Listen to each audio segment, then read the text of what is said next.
Continuamos con más de Noticias del Agro. Esta vez en nuestro espacio de entrevistas hablaremos sobre el biogás. Por ello, desde San José, Costa Rica, nos acompaña la ingeniera agrónoma Carolina Hernández, coordinadora del programa de biogás del ICE, quien nos va a dar detalles de la biomasa. Bienvenida, ingeniera Hernández. Sabemos que esta empresa abre paso al uso de fuente de energía alternativa. Ahora bien, comenzamos preguntándole cómo viene creciendo a nivel mundial el uso de biomasa en diferentes maneras que se puede utilizar para generar energías. Bueno, a nivel mundial la biomasa llama mucho la atención porque llamamos es carbón biogénico. Algo que es biogénico es algo que proviene de la naturaleza, que podemos aprovechar, pero que vuelve a la naturaleza. Entonces está en un ciclo. Las ventajas que tiene la biomasa es esto, que es en economía circular y se pueden aprovechar en todas partes del mundo, porque en todas partes del mundo se genera biomasa. En Europa ya es muy conocida, se tienen en Alemania más de 8.000 plantas de biogás, Italia es el segundo país con mayores plantas de biogás y se tiene pues la Asociación Europea de Biogás. En Latinoamérica hemos ido avanzando un poco más despacio. La semana pasada se realizó el encuentro de la Red Latinoamericana de Biodigestores en Brasil, donde tienen un centro de investigación o centro de investigación de biogás, internacional de biogás. Y ahí se va viendo, más que todo, en estos encuentros se ve el avance que hemos tenido en la región. Si nos enfocamos en Latinoamérica, ha avanzado muy poco, ha avanzado de lento en los últimos años, en pequeña escala sí se ha logrado un impacto a nivel rural bastante alto, pero a gran escala los industriales que tienen esta biomasa es un poco más reducido. Entonces, si contestamos la pregunta a nivel latinoamericano, vamos poco a poco y la mayor barrera que se ha tenido es de proveedores de tecnología adecuada en Costa Rica. En el programa de biogás del ICE, nosotros lo que tratamos es de tropicalizar la tecnología para que sea adaptada acá, porque una cosa es traer tecnología de Alemania y aplicarla aquí, ¿verdad? Y otra cosa muy diferente es tener algo que desarrollamos a nivel nacional y que puede ser aplicado en la región. Desde el grupo ICE también actualmente estamos viendo esta posibilidad de llegar a Latinoamérica con un sistema de biodigestión un poco más adaptada a la región y a las condiciones latinoamericanas. Ingeniera, ¿cuáles serían los procesos para utilizar la biomasa o solamente debe ser mediante biogestores? La biomasa la dividimos en dos. La biomasa seca y la biomasa húmeda. La biomasa seca es la que tiene menos del 50% de humedad y puede ser principalmente para usos térmicos, en hornos, en calderas o incluso en cocinas, ¿verdad? Como lo vemos en la leña. En biomasa húmeda ya se nos complica un poco porque la biomasa húmeda tiene mayor del 50% de humedad, es como una pasta, puede ser muy líquida, puede tener un contenido sólido muy bajo, pero sigue habiendo materia orgánica ahí. Entonces, estos sistemas, lo que hemos visto para que sea eficiente, para que sea aprovechable la energía, la solución más adecuada son los biodigestores. Hay otros sistemas de tratamiento de la materia orgánica, pero no de aprovechamiento. Entonces, hay que ser bastante claros en la diferencia en aprovechar la energía que tiene esa biomasa o simplemente tratar un residuo orgánico, un residuo que estamos generando en un proceso, que no vamos a generar ningún ingreso y más bien es un costo para las empresas.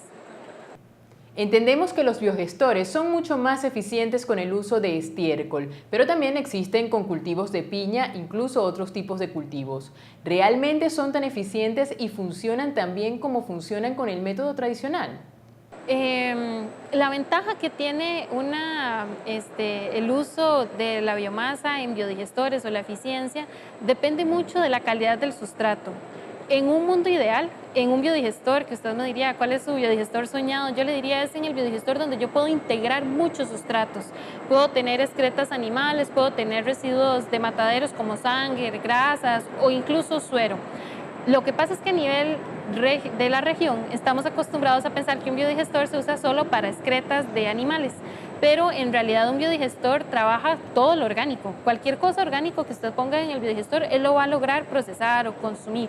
Lo que hay que velar o lo que hay que asegurarnos es que que tenga pretratado el material para que se pueda aprovechar en el biodigestor.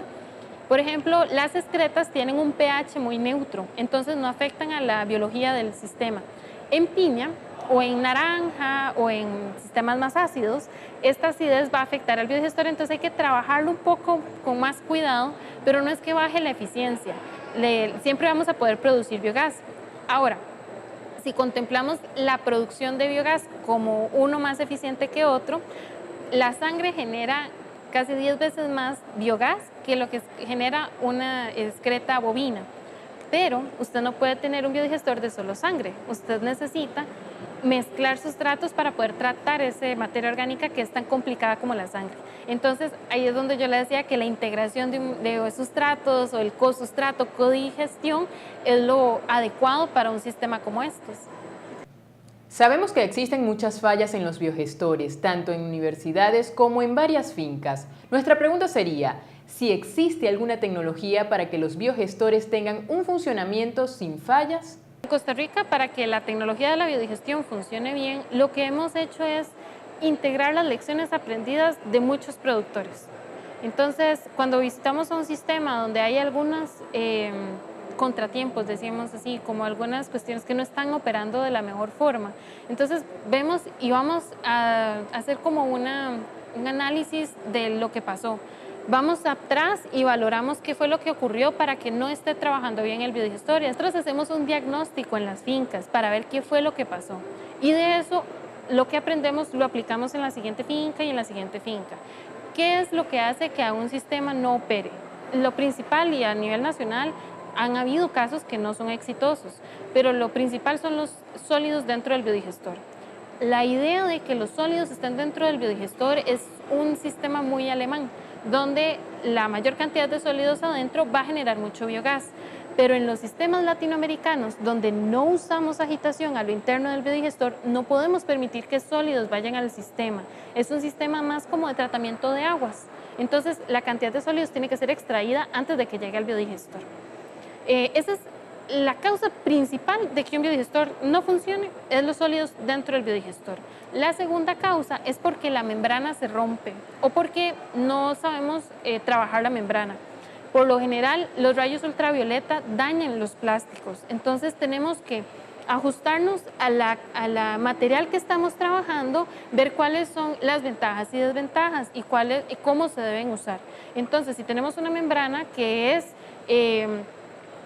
no le afecta tanto los rayos ultravioleta, que es más resistente y más gruesa, entonces esa membrana no nos tenemos que preocupar tanto. Usted habla sobre los productos previos a la generación de energía. ¿A qué se refiere con eso? Cuando nosotros tenemos biomasa, nosotros tenemos muchas gamas de oportunidades para poder aprovecharla. Tenemos fibra, tenemos alcoholes, tenemos proteínas, hay muchas cosas que se pueden hacer antes de ponerla en un biodigestor para sacar energía térmica o eléctrica. A esos son los subproductos que en la biomasa deberíamos extraer. Por ejemplo, en piña tenemos la bromelina, tenemos la fibra, tenemos azúcares y todo eso se puede aprovechar antes de que llegue el biodigestor. Cuando ya llegamos a la parte de biodigerir la materia orgánica es porque no tenemos nada más en qué tratarla. Entonces, eso tiene que ser primero. Lo primero es poder sacar todos estos subproductos que van a generar valor agregado a la finca y por último, la energía eléctrica. Lo que pasa es que tienen costos importantes y a la fecha no los extraemos o no usamos esos subproductos porque el costo de inversión para poder aprovecharlos es muy alto. Entonces, lo más sencillo es ponerlos directo en el biodigestor. Con respecto a la generación de energía con biogestores, mencionó que se obtienen beneficios cuando se ejecuta dentro de la unidad de producción o cerca de los procesos productivos, ya que al viajar más de 10 kilómetros con la biomasa deja de tener sentido. ¿Nos puede explicar un poco sobre eso? La biomasa tiene un poder calórico determinado, no es como la madera o como otros que tienen un poder calórico muy alto. Para biodigerir esta materia orgánica que tiene más de un 10% de humedad, cuando usted quiere movilizarlo está moviendo agua porque es muy húmedo, entonces no tiene sentido moverlo. Por eso son descentralizados y cada unidad donde se genera la biomasa debería tratar su biomasa en sitio. Cuando trabajamos el tema de movilizar la biomasa, tiene que ser cuando ya la deshidratamos y concentramos la energía. Eliminamos la humedad, que al final mover el agua no tiene sentido, es como mover una botella de agua, no va a generar energía al punto de generación o al punto de concentración. Entonces, la idea de poder trabajarlos en zonas o en puntos, en fincas descentralizadas es más lógico. Dos cosas. Uno, que el aprovechamiento de energía puede ser en el sitio y no tiene que después traer la energía de regreso comprimiendo biogás o comprimiendo biometano. Y el segundo es los fertilizantes, porque el efluente del biodigestor es de muy alta calidad y puede servir para producir cultivos. Pero si usted ya lo movió más de 10 kilómetros, traerlo de regreso 10 kilómetros no va a tener ningún sentido y el costo de inversión va a ser muy alto. Y antes de despedirnos, nos gustaría saber si tiene algún dato de importancia que quisiera resaltar. La región tiene que trabajar de forma conjunta. Los países tienen que ver las experiencias de otros países exitosas y las no exitosas para poder avanzar. A nivel latinoamericano tenemos un problema y trabajamos en islas, trabajamos como independientes y nos cuesta compartir la información. Debemos buscar plataformas que nos permitan esa interacción y ese intercambio, y lo podemos ver en asociaciones o lo podemos ver como en la Red Latinoamericana de Biogás, que como estamos en esta entrevista me permito extender un poco, que es una organización sin fines de lucro que lo que busca es interactuar entre todos los involucrados, tanto en los productores, en los investigadores, en la academia y los que pueden ofrecer eventualmente un sistema para que entiendan cómo opera y cuáles han sido las ventajas y desventajas. Si no logramos integrarnos y no logramos trabajar en conjunto, el avance tecnológico va a ser muy despacio. Vamos a seguir trabajando y cometiendo errores en las regiones que ya otros cometieron y que entonces van a seguir haciendo que más bien en lugar de avanzar retrocedamos en la tecnología. Entonces es como a modo de cierre, sería importante que lo veamos como una oportunidad, trabajar de forma integrada y buscar a las personas que ya tienen ese camino recorrido para no tener que recorrerlo nuevamente. Agradecemos a la ingeniera agrónoma Carolina Hernández por haber permitido esta entrevista y haber compartido con nosotros esta valiosa información sobre la biomasa. De esta manera hacemos una nueva pausa. Recuerde que si usted desea realizar algún aporte para este espacio del noticiero, puede hacerlo al siguiente correo: prensa@agrotendencia.tv. Ya venimos.